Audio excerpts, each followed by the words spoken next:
Hello everyone and welcome back to another episode on Pillars of Eternity 2 Deadfire. In this episode we're going to head back to Neketaka.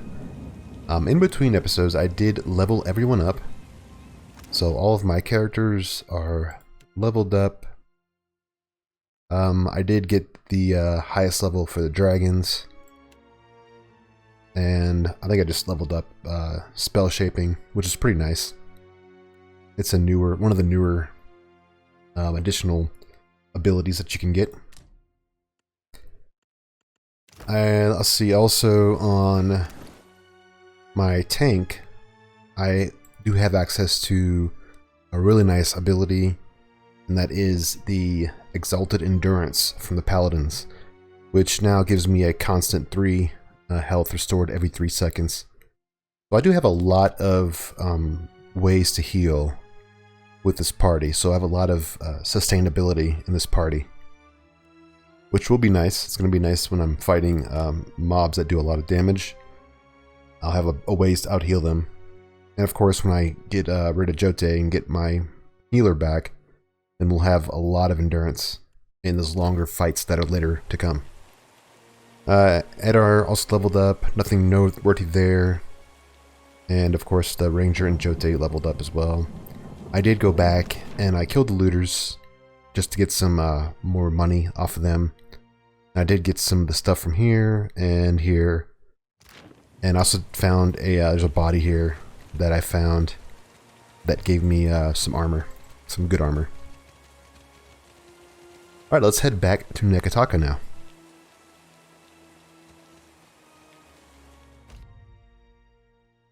Oh, there we go. This is the second missive from the second pirate captain. There's a lot of boats. Oh, this is the Rauatai. They're coming to see what happened to their place here. Anyways, this is from the Captain Aldi's, who is the second pirate captain. There's Ferrante, Aldi's. You'll get to pick which one you go and visit. Hers is she just wants you to come visit her at 4 Deadlight, and she also says bring some candy nuts. When you come. And you can find those in the vendors within Nekataka. I'm going to destroy this letter. Like, there's going to be like a thing here where I could talk to these guys. Yeah. Sango is a mound of wreckage on the horizon when you see a dozen junks sailing toward you. Even at this distance, you can tell they are making good speed. One of the ships pulls alongside yours, and a well-dressed Amamawa man approaches the edge of the deck. You recognize Atsura, the Grand Secretary of the Royal Deadfire Company. It is good to see you again. I see you continue to leave your mark. He is gazing toward Hasango with a peculiar smile. The Adra beacon, visible even here, shines brightly.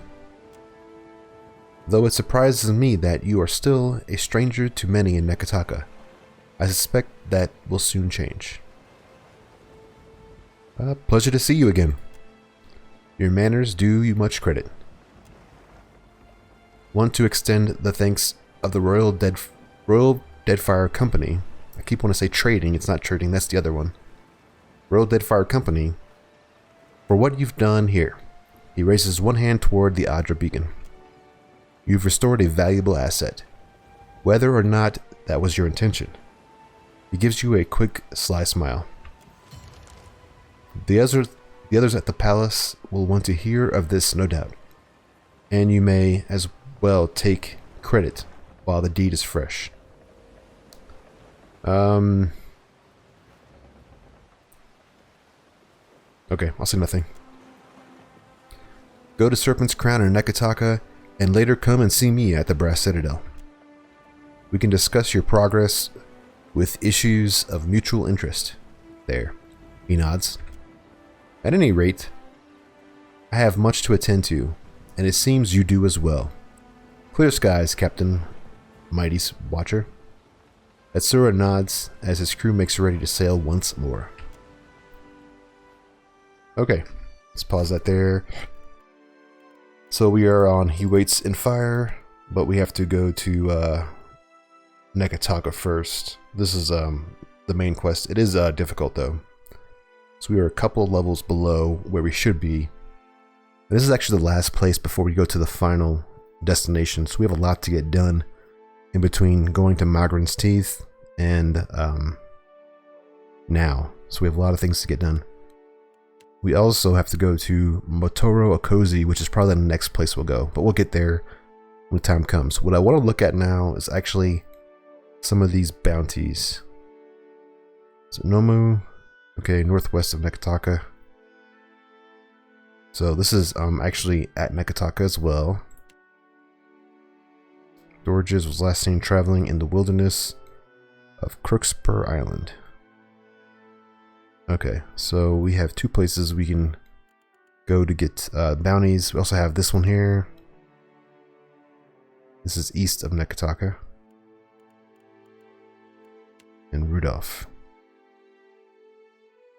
Southwestern tip of the Kawaruki. Okay, everything is gonna be more towards the east. Rock Stomper. Here are the islands that they're talking about here. There's Kuro. Okay.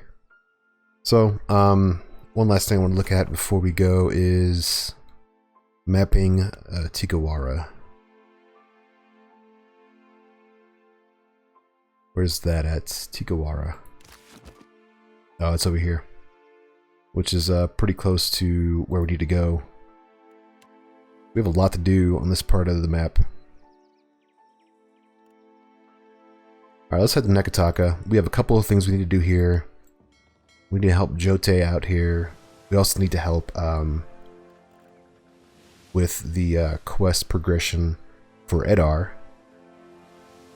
I'm still paused. There we go. And we also need to help out with the main quest line.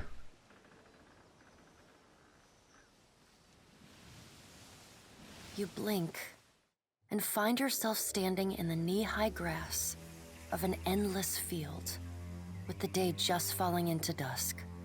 And we also need to talk to the gods. The grass still holds the warmth of late afternoon sunlight, but a chill breeze blows at your back, raising goose flesh down your arms. The chirr and trill of nightjars rises with the wind. In the inky bruise of the sky, stars ignite by the ones and twos. The tolling of a single bell joins the chorus of birdsong, then another. The sound surrounds you. Every stalk of grass bears a delicate silver bell on its end, bobbing in the wind. The chill breeze becomes a howling gale, and the tide of ringing bells sweeps you off your feet. It carries you like flotsam through the sea of grass. Then, the earth falls away. The wind ceases, and you are sent tumbling up into the dark of the sky. Watcher. The voice of the pallid night shakes the earth at your feet. You have returned to Beraths' realm. Your soul once more called to attend the wishes of the god of death. Let's do bow. Once again, you have spoken with the child of light. Tell me what you have learned. He is still smashing his way across the Deadfire, destroying everything in sight. My patience is not infinite, and your soul is but one breath in a hurricane that I control. She closes the gap between you in a blink. This near, you realize the god of death has a smell. Like dust and ozone, petrichor and cold, cold steel. He makes for Magran's Teeth. Intriguing. The pallid knight stares past you, pensive. While attend, tell me what your many eyes perceive. Her words ring out, and a heavy silence descends. In the silence breaks the murmur of countless voices. They speak all at once in languages both known and unknown to you. In the space beside Berath, an eye blinks open, followed fast by several more. They are round, keen eyes of Kith, the slit eyes of snakes, the small, dark marbles of birds, the bulbous lanterns of deep-sea fish. Here we are. A figure walks through the cloud of eyes as one might step through a door. It is an Orlan, then a pale elf, an ocean human, a Naga. Each of them eyeless. They are Wal. This is the first interesting thing to happen in ages. And we do so love a riddle. The figure wears an Amawa's grin, and the many voices beneath its own titter. Yes, it's so interesting when hundreds of kith die so Eothas can take a stroll. Some things must be lost to be found again. You knew that once, when you buried my scroll beneath the earth in Black Meadow. But it seems you have forgotten. We have read the book of your life, Watcher. It is heavy with the weight of your choices, and its pages are not unmarred by the blood of others. You read, but on a smaller scale. We see between the strings of the world, and Eothas is there, strumming them like a lute. His tongue is still, yet he sings of a coming joy. What tune he plays, we do not know. It is complex, ever-shifting. One moment vibrating in harmony, the next in discord. A man strides through the door to Berath's realm. Behind him lope wolves with lolling tongues, and jungle cats whose long tails twitch with every step. Galawain, the changeling, arrives, and he brings with him the wild heart of Eora's untamed places. Fast on Galawain's heels, a small wave of seawater washes across the tiles. It pours off the edge of the platform and cascades down into the beyond. From out of the water rears a glowing lure, then the head of a gigantic fish. The round black eyes of Andra roll to meet yours. Eothas is nothing if not resourceful. I admire his nerve. In the changeling's voice, you hear the soft patter of rain on leaves and the rush of wind through treetops. Aren't you worried? No, he is a creature of the pack left long alone. Without our strength behind him, he is weak. If his journey leads him back to us, he has proved himself worthy of return to the fold. Eothas does not return to us. He returns to execute some grand plan. We must stop him. Andra's voice rises like a tide, panic riding its crest. The doors lining the walls of Berath's realm slam open in unison. Warped pieces of ancient armor and the remnants of discarded weapons roar through the doorways. They meet in the center of the room, in a shower of sparks and form, the vague figure of a man. Finally, a blacksmith's sledge hurtles past your shoulder, and the figure snatches it from the air. A man forged in metal stands before you. Twin flames ignite in his eyes, and a low rumble starts in his chest. He walks forward. With each halting, jerky step, you're assaulted with the unbearable screech of metal grinding upon metal. We should destroy Eothas, that we might reforge him into something new, something stronger. He could be a weapon that all of us might wield. Abaddon's words carry the heat of the forge. Behind them you hear the clang and clatter of hammer on metal, and the hiss of just quenched steel. Abaddon speaks with wisdom. The other gods don't seem too concerned. He violates not their realms, but mine. I feel his urgency in every stamp of his feet along my spine. I will send tsunamis to slow him, if Mogren would stir the earth beneath Mogren's teeth. The water at your feet recedes. Lava oozes up through the shallow water, and a woman made from the guts of the earth emerges. She settles her characteristic broadsword on her shoulder and sighs a cloud of smoke and ash. Mogren returns. In the age when our steps carved valleys across the face of Eora, our bodies were impervious to all but the strongest attacks. I doubt fire and water will be enough to stop him, but I will bear down upon Eothas with all the heat and fury of the earth. If I must. Let's see, There must be another way to stop him. The death of thousands now could prevent the death of millions later. But you don't know if you're saving millions. You might kill thousands for nothing. Dark, inky tears fall from Andra's eyes. Sacrifices of the few protect the futures of the many. You cannot let your petty mortal feelings blind you to the urgency of the dilemma Aethys has thrust upon us. Funny how it's always Kith who must make the sacrifices, never you. You will mind upon whose ground you tread.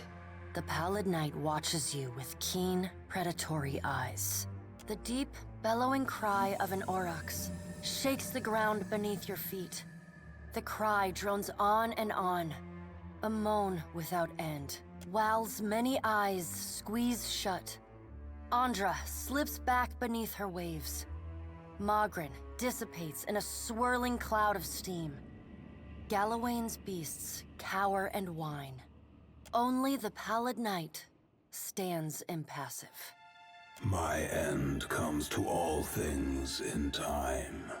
Should Aethys care to hasten the inevitable, I welcome his efforts. What could Aethys possibly gain by destroying Aeora? Aethys seeks a slate wiped clean. Freedom from the endless revolutions of Berath's wheel. The final emancipation of the countless stolen mortal lives the gods hoard within themselves. The Child of Light will not choose the hour of my death. Magrin tests the edge of her broadsword with a smoldering finger. He sows chaos in his longing for a radiant dawn. So much will be lost in the cacophony of fear his actions inspire. The crack of thunder rends the air. The gods fall silent. We can wait no longer to act. Speak with him, Watcher. Discover what it is he plans. I'll do my best. Water begins to creep across the floor. It swells, runs swiftly, and catches at your ankles. You scrabble at the tiles, but it's no use. The current's pull drags you off the edge of Berath's realm and into the fathomless beyond. You splash down in water so dark you can't see the bottom. Then, the water recedes, gone like a dream upon waking. The hard wood of your cabin's floor presses against your spine. The gods are gone, but you remain. Okay, so we have gone and talked with the gods now. Let's go down and back to the boat and take off. Let's head to Nekataka. So we have to, let's go to the palace first, then we'll make our way back down. Colorful parrot lights the railing of your ship. A missive bound to its legs bears a sigil of the Kahanga tribe. Huh, I don't think I've ever gotten this one before. Queen Onakaza's missive. It would be my honor to host the savior of Asango at the Kahanga Palace. Nekataka is a city for Hawana and outsiders alike. There is no shortage of work for Kith who are determined to be as useful as you. Should you have the stamina for a good climb, the palace atop Serpent's Crown should be your second home. Think on it. Okay, so they're trying to get us to be friends with them. One thing we need to be friends with is the... I want to be friends with the Valiant Trading Company. So I really want to be friends with. That's what I want to complete. Actually, let's go to the Kahanga Palace. Alright, let's talk to the Queen. It is high time we spoke away from the exhaustive filter of the court.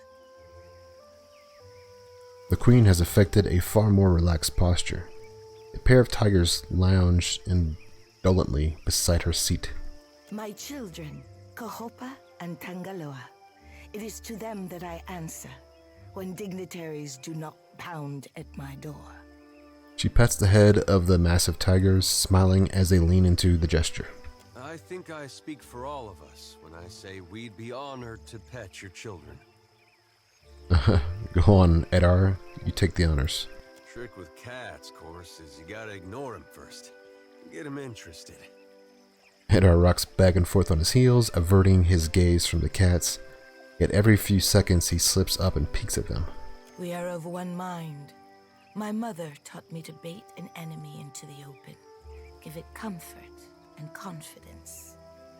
Onakaza smiles up at Eder before returning her focus to you. A messenger from the jaws of Tangaloa speaks with the voice of wisdom and change, I say. She raises her brows at you. It is fitting that yours should be the voice that tells of Hasongo's fate. What did you see there? Some Naga occupied the colony after Aothas drained the Adra. I let them live. The snakes are on edge. Where comes this new boldness? Onakaza thumbs her chin and narrows her eyes. Far be it for me to complain if they make trouble for outsiders. There's a weariness to her thoughts that she doesn't bother to hide. What of Aothas? If you know why he terrorizes the Deadfire, speak on.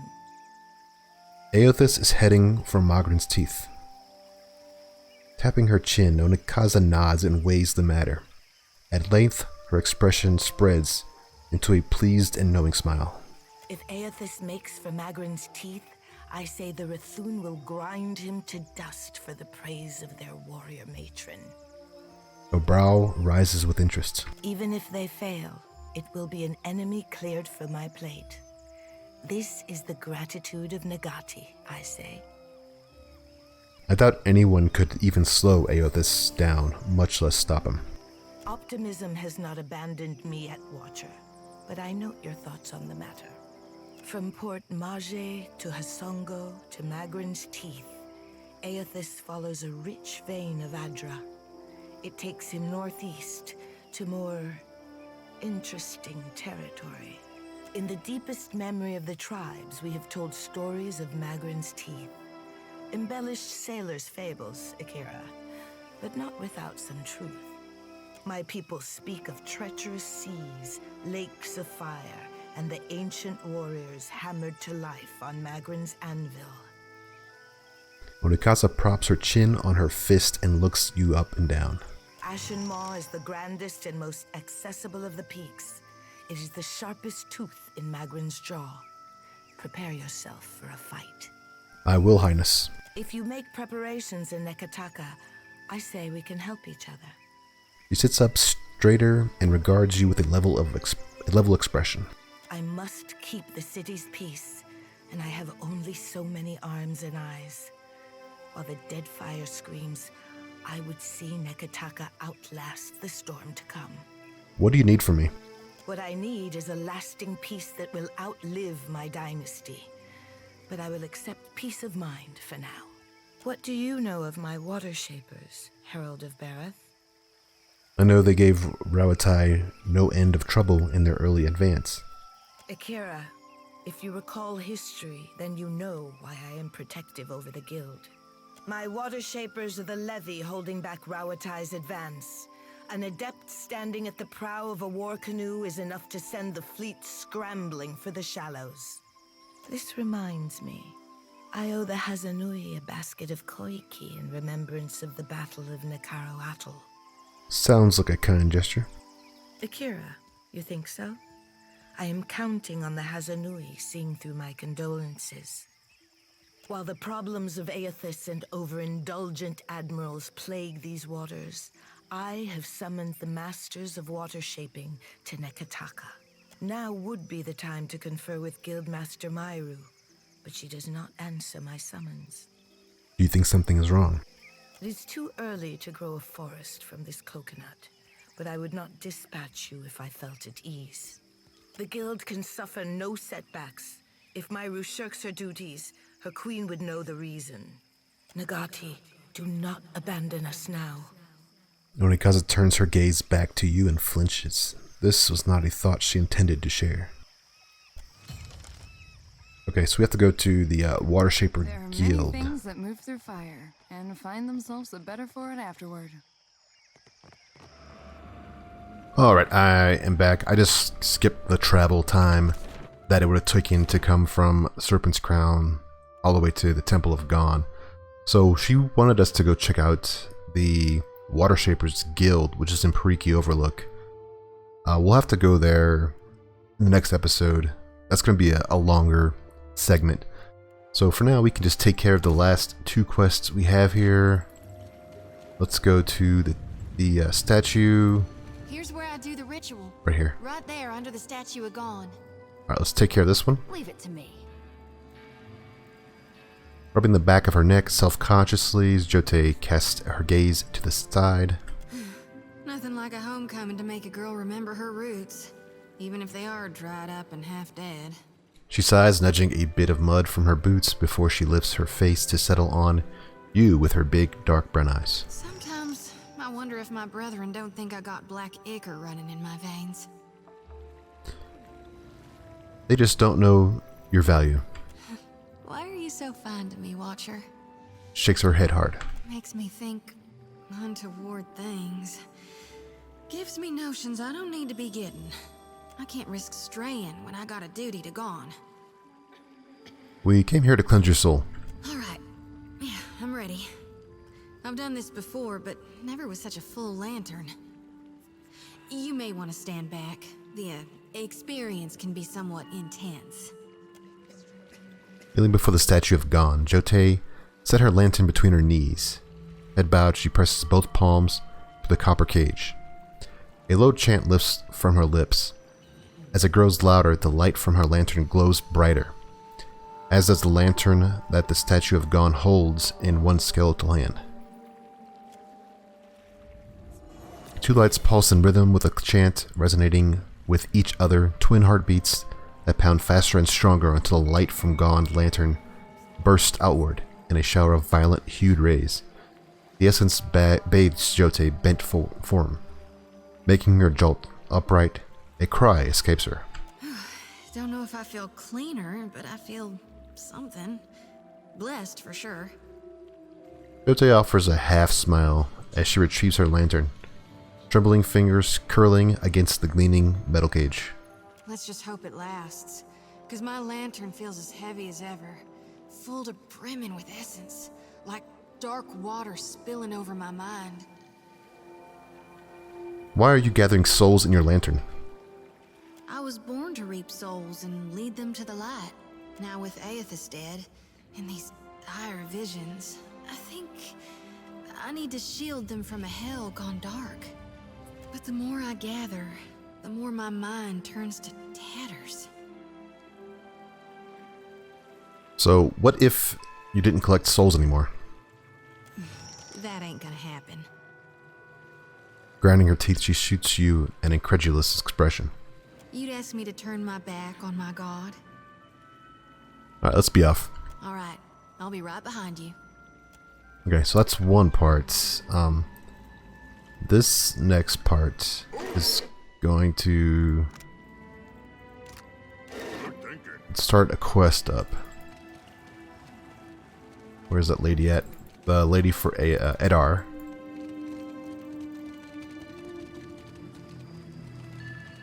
I think it's Agna here. This is going to start a quest chain.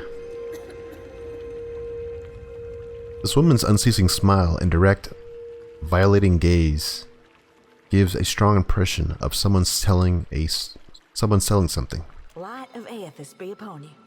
Bjorn said you could tell us about the partisans of the lighted path. Your friend guided you truly. Gadarian Bosch has honored me with the duty of helping his message reach all of the faithful. We answer the shining god's call. He shows us the way and we march in his wake. Already the vanguard prepares to make its journey, with more soon to follow. How could you join up with Aethys? Chase him in a boat? Yes, in fact. We will follow him along the lighted path. When the time is right, he will welcome our souls into his legion. Gadarian Bosch has seen it. Just your souls, then? Not your bodies? Your journey sounds dangerous. The Shining God demands total commitment from his followers. What good is a soldier who is not willing to make the ultimate sacrifice for her cause? To walk the lighted path, one must be willing to never turn back. Tough to walk very far without a soul. The Hollowborn, huh? Usually you'd have to stack them in a wheelbarrow and push them around. Who are the Vanguard? Gadarian Bosch leads the Vanguard. They are the most righteous of the partisans. They will be the first to join the ranks of Aethys, the first to charge at his call. Eder leans in toward you. Baron said something about the Vanguard. You don't think he's that dumb, do you? Agna's eyes shift momentarily to Eder, then back to you. She says nothing, merely re-raising her smile.